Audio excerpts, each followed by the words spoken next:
Esau, unaamini sana kwamba umeitwa kwa kweli katika huduma hii kama apendavyo Bwana wetu Yesu Kristo? Ndivyo niaminivyo.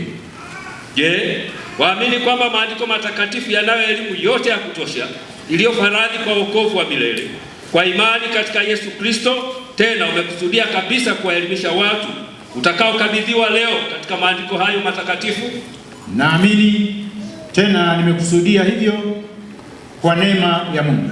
Na neno la Mungu linasema nini katika kipindi hiki? Kama unavyojua, kanisa limechanganyikiwa huko duniani. Kule ambako tumeipokea likitokea, wameshachanganyikiwa. Kipindi ambacho wanaume wanajibadilisha kuwa wanawake na wanawake wanajibadilisha kuwa wanaume, na wanataka kubatizwa upya, kwa sababu walipobatizwa kama mwanamke aliitwa Sara, sasa anataka kuitwa Anderson. Na kanisa linahusika na kushiriki katika uovu huo. Lakini ndio kipindi ambacho Mungu anakuita wewe ili uwe askofu. Utaliambia nini kanisa la Mungu la Tanzania katika diocese ya South West Tanganyika? Utasimama katika njia ipi sahihi katika kuhakikisha kwamba kanisa la Mungu linaendelea kusimama vyema? Una kipindi kigumu sana mbele yako, lakini ndicho kipindi ambacho Mungu amekuamini, Bwana Yesu amekuamini kwamba ni wewe peke yako utaweza kusimamia jambo hili, ukiwaongoza makasisi na mashemasi wa dayosisi hii kusimamia ukweli wa Injili. Na kama ulisikiliza vizuri neno la Mungu liliposoma, alianza kumuuliza, je, wanipenda? Nataka kuhakikishia Esau, utaiweza kazi hii kama umpendi Bwana Yesu, na hautaifanya kwa mafanikio kama una upendo hali ya juu kwa Bwana Yesu aliyekuita. Lazima umpende Bwana Yesu kuliko vyote. Mpende Bwana Yesu kuliko kila kitu, na ndipo unapoweza kumtumikia katika roho na kweli. Wakati wa Kristo wanalia kwa mambo mbalimbali yanayowasibu, ni kazi ya askofu kuwatuliza. Ni wajibu wako askofu kuwanyamazisha na kuwatuliza. Wakati wanatafuta majibu, ni kazi yako wewe askofu kuwapa majibu. Wewe ndio mwakilishi wa mitume, wewe ndio mwakilishi wa kanisa, wewe ndio mwakilishi wa Bwana Yesu.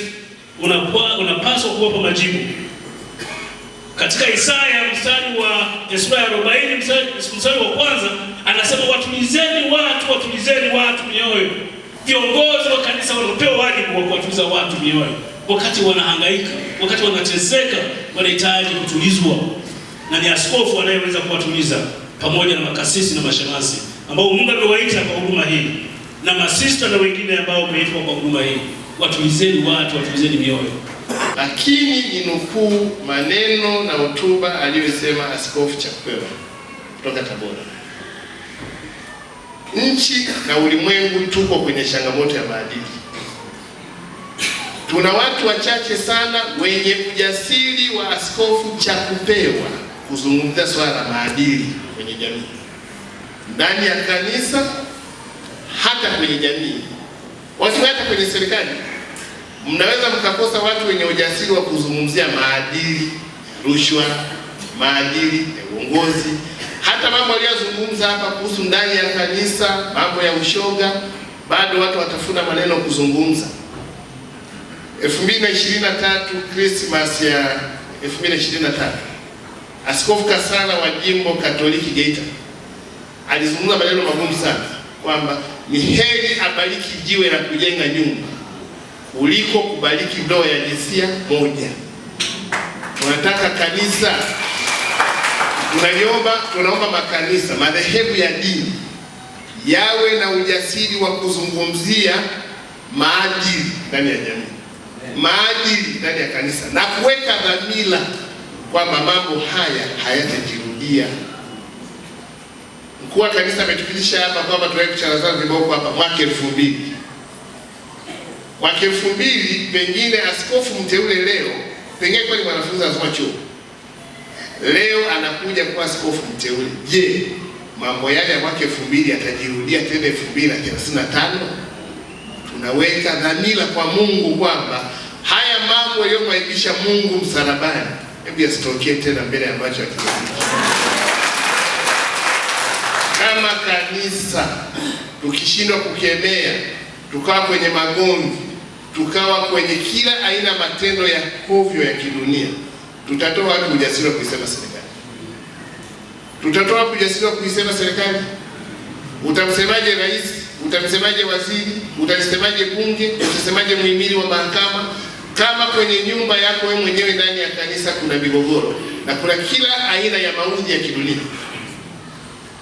Wanakuwa tunaimba hapa, mnaona namna ambavyo waimbaji wa muziki ya injili wanavyoaibisha kanisa. Wanasutana na kila mambo yote ya hovyo ya duniani. Leo yameingia kwenye waimbaji wa muziki ya injili, wanatukanana mitandaoni, wanadhalilishana. Tunamweka Daudi alijenga msingi mzuri sana.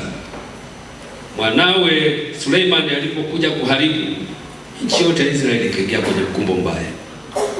Badala ya baba zako watakuwekwa watoto wako. Tunawashukuru wazee hawa na wote waliotangulia kwa kuijenga dayosisi ya South West Tanganyika. Baba Askofu Matthew, kama kuna wakati tuna kanisa limekwenda kwenye mwendo wa utulivu, basi ni dayosisi hii. Mshukuru Mungu sana. Mshukuru Mungu sana. Nakumbuka mwaka mmoja wakati wa uchaguzi, kanoni wetu mmoja alicharazwa viboko humu ndani na karatasi za uchaguzi zikajana, na wazee wale wakasema hamrudi tena. Lakini wakati huu kwa utulivu mkubwa kabisa, ewe Roho wa mbinguni uje wetu sasa, ufanye kazi yako ndani ya kanisa. Roho Mtakatifu amepita akatengeneza watu wake kwa upya. Sasa tuna kanisa lililotulia.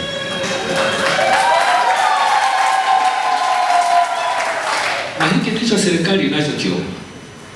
Kwa sababu huko duniani mitifuano ni mingi sana. Kuna mitifuano ya kiuchumi, kuna mitifuano ya kisiasa, kuna mitifuano ya ndoa. Unatarajia watu wakija kanisani wapate baraka na amani.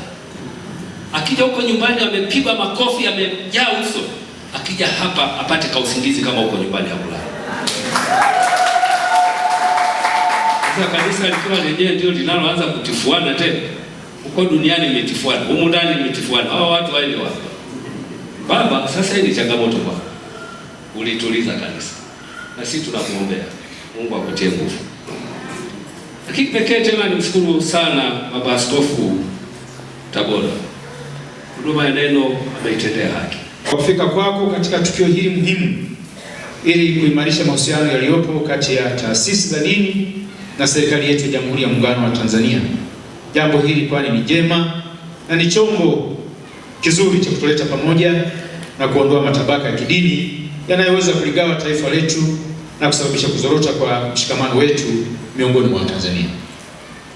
Sisi kama viongozi wa taasisi za dini tunapaswa kulinda sana misingi hiyo ya ushirikiano inayotuweka pamoja kama waumini, lakini pia kama Watanzania wanaoshirikiana na kuheshimiana katika dini zao.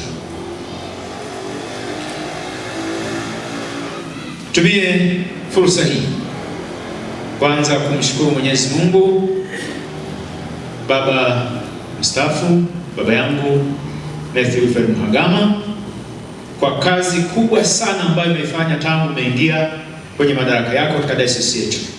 Ni mambo mengi sana ameyafanya ya kijamii na ya maisha ya kimwili na kiroho ya watu wetu. Kwa kweli umekuwa dira katika dayosisi yetu. Nami pia umekuwa kama mwongozo ili nipate kuufuata na kuendeleza ili kufikia mafanikio yale ambayo Baba alikusudia. Mungu akubariki sana Baba Askofu Mhagama. Lakini pia tumie fursa hii kukushukuru wewe pamoja na wahisani wote ambao wameshirikiana pamoja nawe katika kuweka matofali ya kujenga hii jamii ya Watanzania na hususan katika eneo ambalo ulikuwa hapo. Mungu abariki sana taasisi hizo au mashirika hayo au watu wote ambao mlishirikiana kwa karibu kuhakikisha kwamba jamii hii ya Watanzania inapata huduma zake zinazostahili, na Mungu akubariki sana. Pende kutaja mashirika machache tu ambayo mshirikiana pamoja nayo yametusaidia kutufikisha hapa tulipo. Kwa mfano, Diocese ya St. Asaph Uingereza, chama cha USPG Uingereza, Trinity Church Marekani, na hizi ni baadhi tu nikiwataja kwa ufupi, lakini niongezee hapo. Napenda kumshukuru Mungu sana, kushukuru shirika la CMS Australia ambao liniwezesha kuniendeleza kimasomo hata kunifikisha hapa tulipo. Mungu abariki sana. Pende kutumia na fursa hii pia kuwashukuru wahudumu wenzangu ambao tumefanya kazi kwa muda mrefu tangu nilipoingia kwenye huduma hii ya ukasisi mpaka siku hii ya leo. Nashukuru kwa ushirikiano wao ambao wameufanya wa hali na mali. Pale nilipotaka kujua walinisaidia, pale nilipokata tamaa walinitia moyo. Naomba moyo huo ambao umeuonesha katika kipindi hiki chote basi uendelee katika ingo hii nyingine ambayo Mungu kwa pamoja ametuwezesha ili tuweze kuendeleza kijiti kile ambapo Baba ameniachia. Mungu atupe mshikamano sana.